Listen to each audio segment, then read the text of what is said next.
of the Kimmy fans, I apologise deeply that she hasn't been in the videos as of late. You would have seen the last video was set on a sailboat, so not really suitable for a little dog. I don't think she would have liked that too much, but rest assured, she'll be in a lot of the upcoming videos that I have planned. So say hi, say hi to everyone.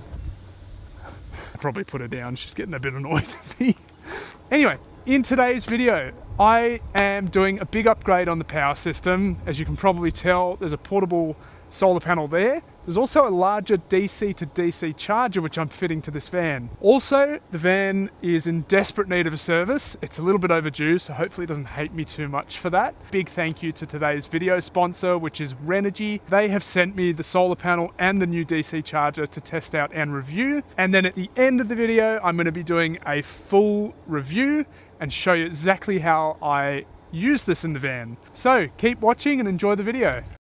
So with 270,000 Ks on this van, that's about the equivalent to 18 times around the coastline of Australia. And it's overdue for a service, so that's the first thing I'm going to be doing today. But I've got another really exciting project in store for the van today as well. We'll talk more about that later in the video, but first things first, I think I've got to get this up on ramps and get underneath and see what's going on.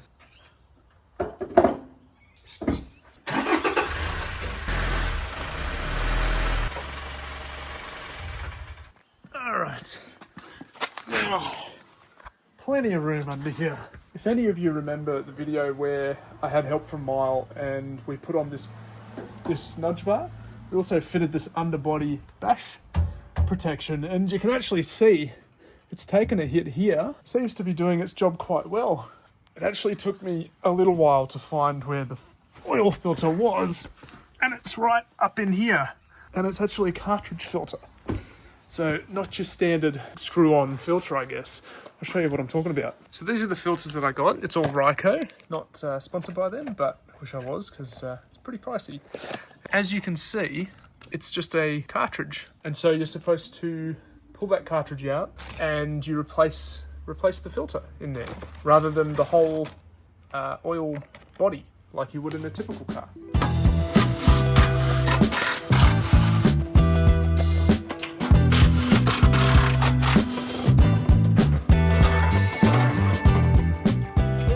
Does anyone know why there's foam here?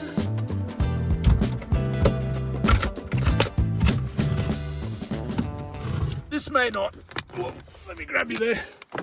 This may not seem super important, but before you drain out the oil from the bottom, always check that you can actually undo the fill cap because, I'm gonna need pliers.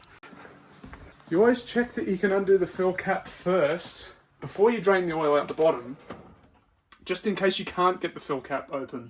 This is a perfect example because this cap is so tight that I need multi-grips to get it off. So if you were to drain the oil and then discover that you couldn't open the filler cap, you'd be in a world of trouble. And if you couldn't open the filler cap, you can't run the engine because you haven't put any oil back in it. So it may seem pretty silly, but that's how I was always taught. So the other upside of taking the filler cap off before you drain the oil is that you're actually equalizing the pressure within the engine block. So the oil tends to flow out a bit quicker. Okay.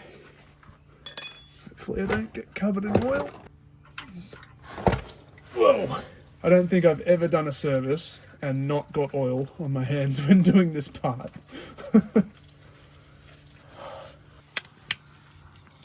The air filter is actually really simple to change, so I'll do that really quickly and then we can get back onto the oil filter. 2 clips, undo that, undo that. This just flaps down and there's your filter. Yep, definitely needs the replacement, but you can see how well they work. That side's cleaned, that's the dirty side. Get this little guy out of there. Air filter, done.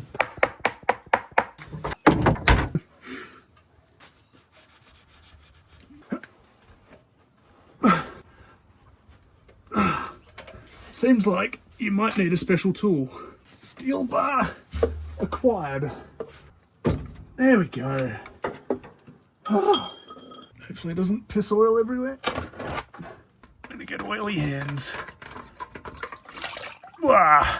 Well, that's hot too. Shit. Straight on. That's good. Give it a one little nip. One little bad choice of words. If you spill it, there's a chance it ends up on your seats. The advantage, I suppose, is that you get to sit down whilst you're filling the engine.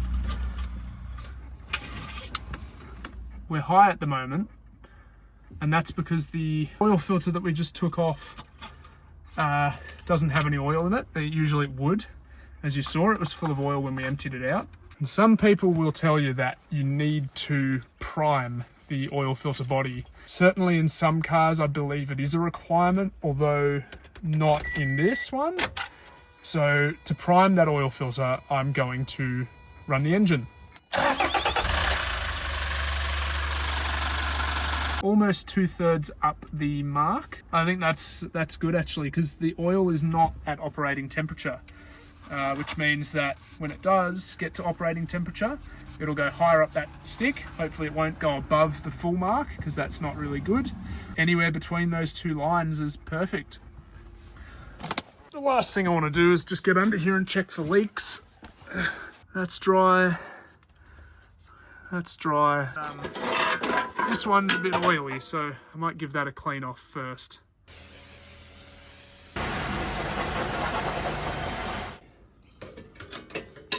This one goes on first.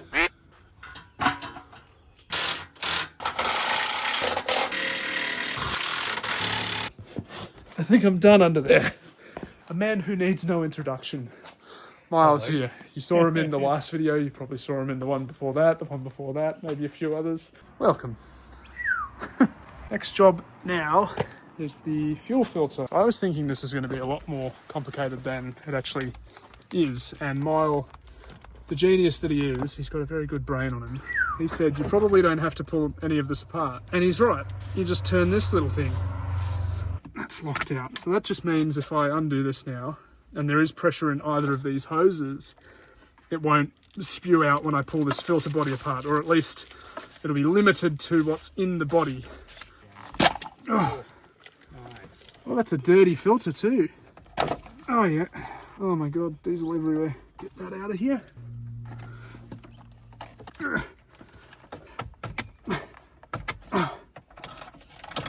Plug the plugs back in, prime it, and then I'll start it and see if it leaks.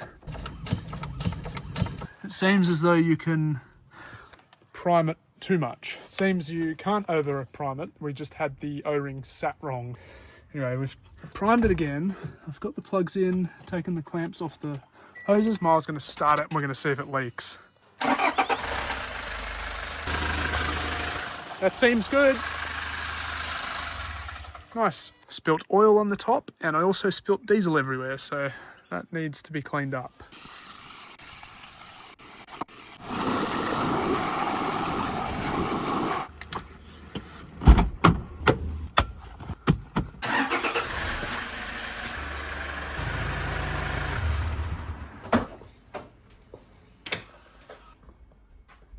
So, the next task, and where today's video sponsor comes in, is going to be changing my DC to DC charger. Currently I have a old 30 amp DC charger, and I'm putting in a new DC charger from Renogy today, which they have sent to me to review. So you're going to get my honest review of this product. There's the model number, RBC40D1S.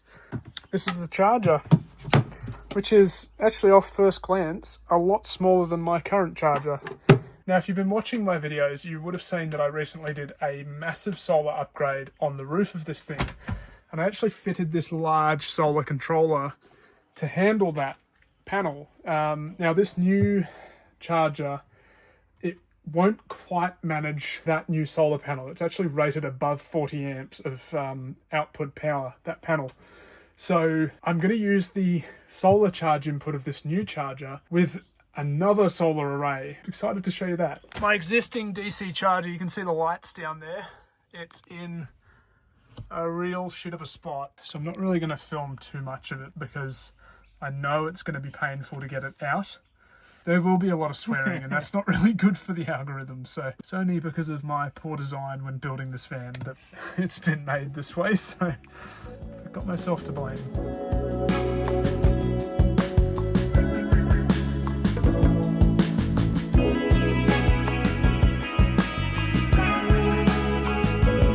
Well, it's all pulled apart. It's sort of 50% through. Miles got to run, so he's heading off. See him in the next one. And I'm going to keep on going with this because I reckon I've still got like 3 more hours, maybe, to get this done.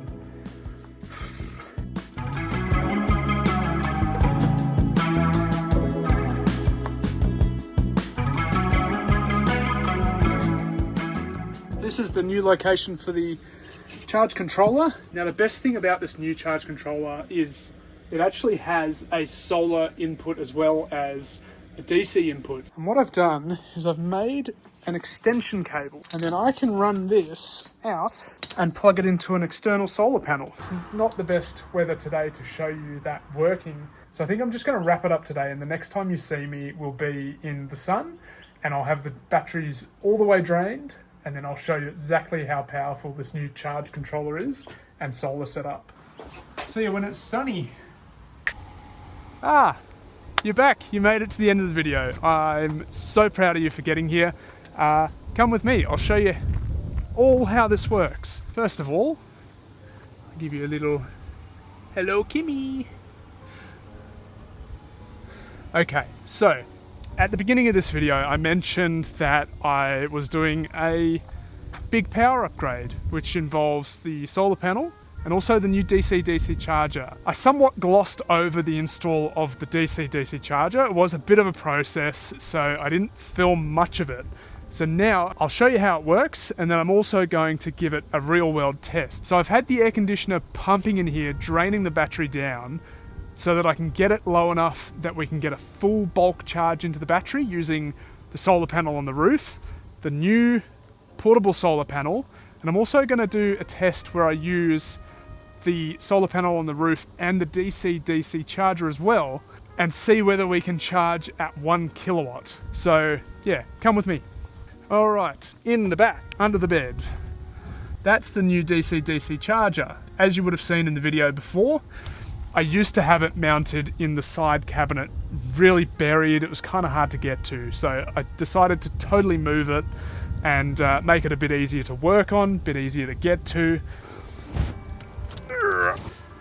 Okay, that is good enough.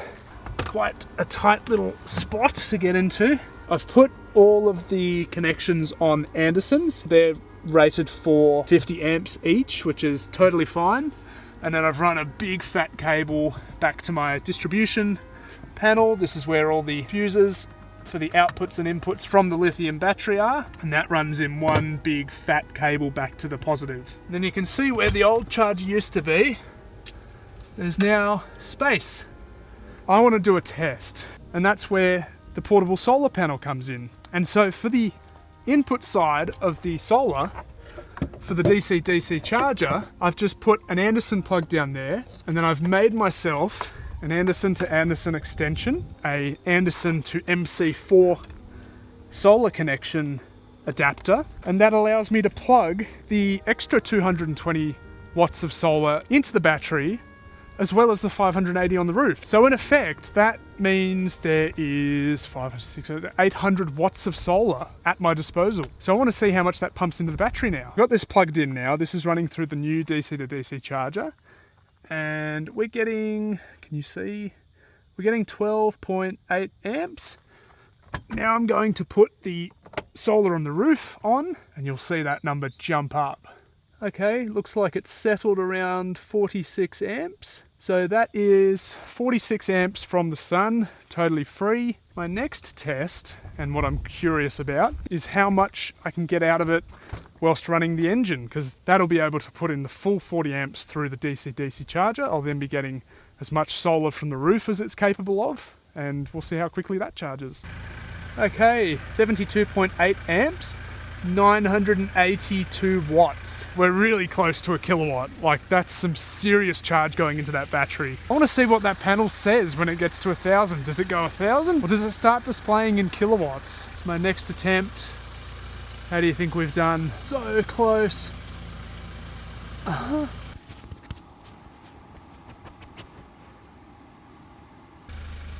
A kilowatt. Oh, that's so cool. Well, I may have actually slightly cheated. I drove the van onto some rocks to angle it better at the sun. But that is a full kilowatt of charging. I'm really stoked with that. And I also want to say to all of you watching, if you're still here, you're absolutely amazing. Also, massive, massive shout out to my channel members. You guys are awesome. Members are getting early access to all of my videos as well as extra content as well. So if you want to become a member, sign up and you'll see more and sooner. I do want to say also a big thank you to Renogy for sponsoring this video and for sending me the charger and solar panel. And a quick word to them. Would I recommend them, and more specifically the charger they sent me and the solar panel? In short, yes, I would. There's definitely better products on the market, but I think where Renogy stands out is their price point versus quality. And actually, when I did originally start the build on this van, most of what I bought was Renogy for that exact reason. I knew it was pretty decent quality, good pricing as far as, you know, some of the competition. I don't want to tell you to go out and buy it because it'll seem biased, but that is my humble opinion on Renogy. I think it's pretty good for the money. You may want a higher quality product. You may want something way cheaper. So yeah, you'll pick your own stuff. And anyway, thank you so much for watching, and catch you in the next one. Kimmy, do you have anything to say to all the followers? Do you have anything to say? Okay, let's get you some lunch.